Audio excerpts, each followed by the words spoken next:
আজ আমি দাঁড়িয়ে আছি সেই মহাত্মা ফকির লালন শাহের পবিত্র ধামের প্রবেশ পথে। সাদাই গম্বুজের নিচে শান্তিতে ঘুমিয়ে আছেন সাইজি। এখানে পৌঁছাতেই চারপাশে শান্ত পরিবেশ আর বাতাসে এক অদ্ভুত আধ্যাত্মিক শিহরণ অনুভব হয়।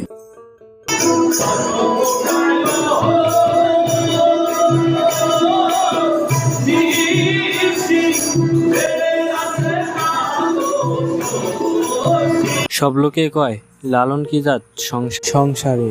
এখানে বসলে মনে হয় জীবনের আসল মানে হয়তো এই সুরতেই লুকিয়ে আছে। ভিডিওর শেষে আমরা এখন লালন জাদুঘরে।